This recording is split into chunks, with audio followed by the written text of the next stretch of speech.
اور دیکھو اللہ بڑا بے نیاز ہے، اگر پیدا کرنا جانتا ہے تو حفاظت کرنی نہیں جانتا. لیکن رب کریم نے فرمایا نہ کرنا. انہوں نے ان کے پیر کاٹ دیے، کانوں پہ چھریاں لگائیں. اونٹنی جب مر گئی، اونٹنی اللہ تبارک و تعالیٰ کی وہ اونٹنی جب مر گئی تو حضرت صالح علیہ السلام کی قوم پر رب کریم نے زلزلہ بھیجا. اذا زلزلت الارض زلزالہا، جب زلزلے آئیں گے اور جب ان کا زلزلہ آنا زلزلہ آتا ہے نا، کیا کرتی ہے قوم؟ لا الہ الا اللہ، لا الہ الا اللہ، کلمے جاری ہو جاتے. بلکہ ایک دفعہ ایسا بھی ہوا کہ مسجدوں میں اعلان ہونے لگے زلزلہ آ رہا ہے. جو فجر کے لیے نہیں اٹھے زلزلے کے لیے وہ بھی اٹھ گئے. جن کا دعویٰ ہے نا میری سویرے آنکھ نہیں کھلتی، ان کی لگی نہیں کتنے گھنٹے، بعد میں بھی نہیں لگی. ٹی وی پہ اعلان ہوتے رہے کوئی نہیں آ رہا، سو جاؤ چپ کر کے. لیکن آنکھ لگی. موت سے تو ڈرتا ہے، اللہ سے ڈرتا ہی نہیں. موت کا خوف ہے، رب کا نہیں. زلزلہ آیا، ساری قوم تباہ ہو گئی. بتاؤ اگر ناقت اللہ کی گستاخی ہو تو اللہ ناراض ہو جاتا ہے، اور اگر اولیاء اللہ کی ہو، اگر اولیاء اللہ کی ہو تو رب ناراض نہیں ہوتا. شرم نہیں آتی لوگوں کو داتا صاحب کی بے ادبی کرتے، شرم نہیں آتی لوگوں کو غوث اعظم کی گستاخی کرتے، حیا نہیں آتی جنہوں نے دین پھیلایا ان کی بے ادبی. میں درد سے کہتا ہوں، رو کے کہتا ہوں، اور اگر کلیجہ پھٹ سکے تو میں دکھاؤں زخم کتنے. ایک حج کے موقع پر ایک بابا جی، اس سال 4,80,000 روپے کا پرائیویٹ حج تھا، اور بابا جی کی کیفیت کمزور تھی، بیچارے بیمار تھے. اس کے باوجود وہ گئے. بوڑھے آدمی، جا کے بیٹھیے، بزرگ، اور کتنی مشکل ہے وہاں منا، مزدلفہ، عرفات، طواف زیارت، کتنا مشکل کام ہے طواف زیارت کرنا، طواف وداع کرنا. کس کٹھن سے حج کیا، بڑھاپے میں پیسے بھی لگائے. اور جب وہ روضہ رسول پہ گئے صلی اللہ ہو، اور انہوں نے جا کے نبی پاک صلی اللہ علیہ وسلم کے روزے کی طرف منہ کر کے درود شریف پڑھا تو ایک ملا نے اٹھ کے کہہ دیا تو مشرک ہے. تو میری روح کانپی. میں نے کہا تجھے شرم نہیں آئی، حیا نہیں آئی؟ اس کی عمر دیکھ، کس بڑھاپے میں کہاں سے چلا، کہاں آیا. یہ مشرک ہوتا تو کسی مندر میں جاتا، یہ مشرک ہوتا تو کسی گرجے میں جاتا. یہ مشرک نہیں، یہ مومن ہے. اور یہ وہ والا مومن ہے جس کے سینے میں دل جب دھڑکتا ہے تو خالی دھڑکتا نہیں، ساتھ وہ محمد عربی پہ درود و سلام بھی پڑھتا ہے. شرم نہیں آتی لوگوں کو؟ اتنی بڑی گستاخی کرتے. جو روزہ رسول پہ آیا مشرک ہے. میں نے تو مولوی کو صاف صاف کہا تھا، میں نے کہا اگر میں مشرک ہوں تو نکالو، مشرک کا داخلہ تو یہاں ویسے ہی منع ہے. شرم نہیں آتی؟ اپنی زبان کا ایک پاس کرو کچھ. اتنا ظلم، اتنی بڑی فرقہ واریت امت میں، اتنا امت کو تقسیم کرتے ہو، تمہیں شرم نہیں آتی؟ جہاں سے اتحاد کا پیغام دینا چاہیے وہاں سے تم لوگوں کو فرقے کا پیغام دیتے ہو، ایک مقصود فرقے کی تبلیغ کرتے ہو. خدا را تو میں کہہ رہا ہوں ناقت اللہ کی بے ادبی پہ عذاب آتا ہے، تو اولیاء اللہ کی بے ادبی پہ نہیں آتا. داتا صاحب ساری زندگی تبلیغ کرتے رہے، ایک آدمی نے اٹھ کے کہہ دیا جناب وہ تو شرک کا اڈا ہے، تو رب کریم ناراض نہیں ہوتا ان باتوں سے؟ ہمیں خیال کرنا چاہیے، اللہ سے ڈرنا چاہیے. ان چیزوں سے عذاب آتا ہے اور آ رہا ہے. اللہ تعالی ہمیں محفوظ فرمائے. اللہ ہمیں اس سے، قوم لوط پہ بھی عذاب آیا. ہم جنس پرستی، مرد مردوں سے بدکاری کرتے. حضرت نوح نے سمجھایا کہ یہ کام درست فطرت کے خلاف ہے، یہ کام درست نہیں. جب انسان یہ کام کرتا ہے تو زمین اور آسمان کانپتے ہیں. اب میں کیسے کھول کے بتاؤں؟ میرے پاس اعداد و شمار ہیں کہ پاکستان کے اندر اس کام کی کیفیت کیا ہے اور کس طرح کر کے لوگ، میں تو رونا روتا رہتا ہوں داڑھی کا. لوگ کئی دفعہ کہتے ہیں حضرت صاحب پہلے بھی آئے تھے تو داڑھی کی بات، پھر بھی آئے تو داڑھی کی بات. تو میں رونا روتا ہوں، اس لیے روتا ہوں کہ جو کلین شیو نوجوان ہوتا ہے وہ امرد کے حکم میں ہے، اس پر وہی حکم لگتا ہے جو عورت پہ لگتا ہے. اس کے ساتھ مرد کا اٹھنا بیٹھنا اسی طرح ناجائز ہے جس طرح عورت کے ساتھ. حضرت جنید بغدادی رحمت اللہ تعالی علیہ کے سامنے ایک شخص نے کہا وہ کتنا خوبصورت نوجوان جا رہا ہے، تو آپ فرمانے لگے تو حافظ قرآن نہیں؟ کہا ہاں. فرمانے لگے جا اپنے حفظ کی خیر بنا. وہ شخص کہتا ہے میں نے اس بغیر داڑھی والے کلین شیو نوجوان کو بری نظر سے دیکھا، مجھے قرآن پاک ہی بھول گیا، سارا قرآن پاک بھول. اور کتنے سال میں دعائیں کرتا رہا, بیت اللہ کے طواف کرتا رہا, میں یاد بھی کرتا تو نہیں ہوتا. کیسے اب تو ہمارا نعت کہاں بیوٹی پارلر سے ہو کے آتا ہے, ہم کسی اور کو کیا پیغام دیں. وہ پیغام, وہ نظام, وہ طریقہ کار جس کا حکم تھا شریعت میں, قوم لوط پر عذاب آیا. صحیح بیٹھتے ہوں گے بچے جو موٹر سائیکلوں پہ بیٹھتے ہیں. میں نے گجرانوالہ کی سڑکوں پہ بچوں کو, نوجوانوں کو جو تماشے کرتے سرے عام دیکھا ہے تو مجھے ڈر لگتا ہے. اور کوئی روکنے والا نہیں, شغل ہو رہا ہے, ہنس رہے ہیں, اور سامنے عورتیں بھی ہیں, سب ہو رہا ہے. کتنی تکلیف کی بات. حضرت نوح کی قوم یہ کام کرتی تھی, قرآن پاک نے بیان کیا ہے. حضرت نوح نے سمجھایا, فرمایا رب کریم نے تمہیں اپنی خواہش پوری کرنے کے لیے جائز طریقہ عطا فرمایا, عورتوں سے نکاح کرو, اور اس نکاح کی برکت سے جو اللہ تمہیں اولاد دے گا اس کو اللہ تبارک و تعالیٰ تمہارے لیے باعث بخشش بھی فرمائے گا. لیکن جب قوم نہ مانی تو جو قوم میں لوط کا عمل کرے اس کا علاج قرآن نے بیان فرمایا کہ آسمان سے پتھر برسیں گے. پھر پتھر برسے اور جن کے بڑے بڑے اچھے دماغ تھے ان کے دماغ چکنا چور کر دیے گئے, تباہ کر دیے گئے, ان کے دماغ زمین پر بچھاڑ دیا گیا. اللہ مہلت دیتا ہے, لیکن اس کا مطلب یہ نہیں کہ انسان توبہ ہی نہ کرے. حضرت شعیب علیہ السلام کی قوم پر بھی عذاب آیا, اس لیے کہ بددیانتی کرتی تھی, ناپ تول میں کمی کرتی تھی. میں نے کہا تھا شب قدر کی رات کہ یہ کوئی تماشا ہے کہ شب رات آئی تو ساری رات روتے رہے, یا اللہ معاف کر دے, یا اللہ معاف کر دے, رو رو کے چیخے مار مار روئے. شب قدر آئی تو پھر چیخے ماری, ساری رات روئے. تو جس بندے کا پروگرام ہی نہیں سویرے بدلنے کا, دکان پہ بیٹھ کے پھر وہی ناپ تول میں کمی, پھر وہ اللہ تعالیٰ معاف کرے. میں ایک مضمون پڑھ رہا تھا تو وہ فوڈ کے اسپیشل لوگ تمہیں لکھا تھا مہربانی کرو ملاوٹ ہی اچھی چیز کی کر لو, مرچ میں کیری تو نہ ملاؤ اینٹوں کی, وہ تو بیمار کرتی ہے, وہ تو خون کی آنتوں کو روک دیتی ہے. وہ کہنے لگا, اور وہ کہتا ہے میں تمہیں بتاتا ہوں کون کون سی چیز ملائی جا سکتی ہے, وہ ملا لو. خدا را اس قوم پہ رحم کرو, مہربانی. ایک دوست ہے ہمارے, میں وزیر آباد میں ان کے گھر بیٹھا تھا تو ایک میڈیکل, میرا کسی شخص پہ اعتراض کرنے کا میں مجموعی بات کرتا ہوں. میں ایسے ڈاکٹروں کو جانتا ہوں جو اللہ تعالیٰ فضل کرے سچ مچ کے نیک ہیں, اچھے لوگ. تو بچے کا میڈیکل سٹور ہے, تو والد بیمار ہو گیا, تو وہ کہتا ہے ابا جی ڈاکٹر صاحب نے کہا آپ کو ڈرپ لگنی ہے. تو سگے باپ کو ڈرپ لگانے لگا تو باپ کیا کہتا ہے پتر تیری مہربانی مینوں کوئی اصلی لائی, وہ نہ لائیں جڑی لوکاں نو لانا ہے. اب وہ پیار سے سنا رہا ہے بات. میں نے اسے کہا کہ یہ تو ڈوب مرنے کا مقام ہے نا, ڈوب مرنے کا مقام, کہ جس ملک کے اندر دوائی بھی صحیح نہ بکے, اصلی نہ ملے دوائی بھی, اور پھر وہ قوم کہے کہ ہم نے تو پورے روزے رکھے, ہم نے تو بڑا صدقہ اور خیرات کیا, دوائی بھی اصل نہ ملے. جناب شعیب علیہ السلام کی قوم ناپ تول میں کمی کرتی تھی, تو اللہ تبارک و تعالیٰ نے ان پر بتا عذاب کس طرح کا بھیجا. شدید گرمی ہوئی, اللہ ہمیں محفوظ فرمائے. سارے آمین کہہ دیا. دیکھیں کتنا اچھا موسم کر دیا رب کریم, اللہ ہمیں محفوظ فرمائے, اللہ رحمت فرمائے. شدید گرمی کی لہر آئی, باہر اتنی گرمی ہوئی کہ لوگ اپنے گھروں میں گھس گئے. جس طرح سورج کی شعائیں گھروں کے اندر داخل ہو جاتی ہے, اس طرح گرمی کی لہر اندر داخل ہوئی. اور جس طرح کسی کو آگ لگ جائے تو وہ آدمی اچھلتا کودتا ہے نا, اس طرح یہ لوگ اچھلنے لگے اور اچھل کود کے مر گئے. جرم کیا تھا؟ ناپ تول میں کمی کرتے. حضرت داؤد کی قوم بھی تباہ ہوئی. جرم کیا تھا؟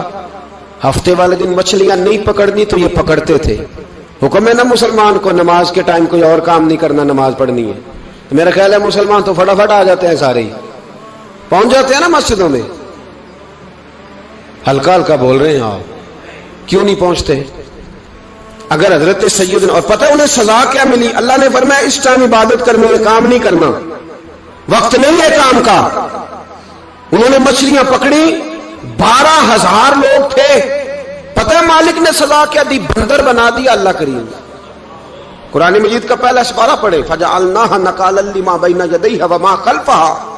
اللہ فرماتے ہیں پچھلوں کے لیے بھی عبرت بنا دیا, بعد والوں کے لیے بھی عبرت, نشان عبرت بنا دی. بندر بن گئے. اور جو ان کے دوست جو بچ گئے تھے ان کے پیر چومتے تھے, روتے تھے. 3 دن بندر بن کے زندہ رہے. پھر اللہ نے سب کو اجتماعی موت بخاری شریف میں حدیث ہے، قاضی ایاز مالکی رحمۃ اللہ علیہ نے بڑی تفصیل سے لکھی ہے، راوی حضرت انس بن مالک ہیں۔ ایک بندہ بڑی دور سے آیا نبی پاک صلی اللہ علیہ وسلم کی زیارت کے لیے، بڑی دور سے۔ عرب کے جو سردار ہوتے تھے ان کے بڑے ناز نخرے ہوتے تھے، وہ خیر آج بھی ہیں، پروٹوکول کا ماحول آج بھی، یعنی وزیر صاحب کے آگے دو چار گاڑیاں نہ ہوں تو ان کو مزہ ہی نہیں آتا، پولیس والے آگے پیچھے بھاگیں تو حالانکہ ان کو نہیں پتا کہ جو پولیس والے آگے پیچھے بھاگ رہے ہیں نا، یہ حکومت بدلی تو گرفتار کرنے بھی انہوں نے ہی آنا ہے، لیکن وہ بڑا مزہ آتا ہے جب لوگ گاڑی کے پیچھے بھاگتے ہیں۔ کیا بات ہے جناب، بڑی بات۔ اور ہماری طبیعتوں میں پتہ نہیں کون سی، تو نبی پاک صلی اللہ علیہ وسلم کی خدمت میں وہ شخص بڑی دور سے آیا، تو عرب کے بادشاہوں کا مزاج تھا، پروٹوکول بڑا چاہتے تھے، ان کا تو یہ طریقہ تھا کہ حکمرانی کرنی ہے جیسے بھی ہو۔ اگر کسی غلام نے دھوپ میں بندھا رہ گیا، اونٹ اور چھاؤں میں نہیں باندھا تو درے مارتے تھے، اور اگر اس نے کھول کے باندھ دیا تو پھر بھی مارتے تھے، کہتے تھے اتنا سیانا ہو گیا تو انہیں پوچھا ہی نہیں، خود بخود ہی باندھ دیا۔ وہ شخص حضور کی بارگاہ میں آیا اور بہت سارے لوگوں کے پاس کیونکہ وہ جاتا تھا اپنے سربراہ کا پیغام لے کے، تو وہ کانپ رہا ہے جب حضور کی بارگاہ میں گیا، ڈر رہا ہے۔ اب ذرا بات کو سمجھنا، نبی پاک صلی اللہ علیہ وسلم نے اس سے فرمایا کیوں ڈرتے ہو؟ سادہ آدمی ہے، دیہاتی ہے، بدو ہے۔ اللہ کے رسول نے تھپ کی دی، کیوں ڈرتے ہو؟ تو کہتا ہے حضور مجھے آداب نہیں آتے اور مجھے ڈر آتا ہے، کوئی بات اگر ایسی ہو گئی، آپ مدینے کی حکومت کے سربراہ ہیں تو کہیں آپ ناراض نہ ہو جائیں۔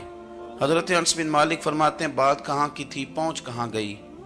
جب اس نے یہ کہا نا کہ آپ تو حکومت کے سربراہ ہیں، کہیں کوئی غلطی نہ مجھ سے ہو جائے، تو نبی پاک کی آنکھوں میں آنسو آ گئے، حضور رونے لگے، اور نبی پاک صلی اللہ علیہ وسلم فرمانے لگے نہ بھائی تو کسی حکومت کے سربراہ کے پاس نہیں آیا، نہ تو اس بیٹے کے پاس آیا ہے جس کی ماں گوشت کے خشک ٹکڑے کھا کے بھی گزارا کر لے گی۔ میں تو ایک غریب ماں کا بیٹا ہوں۔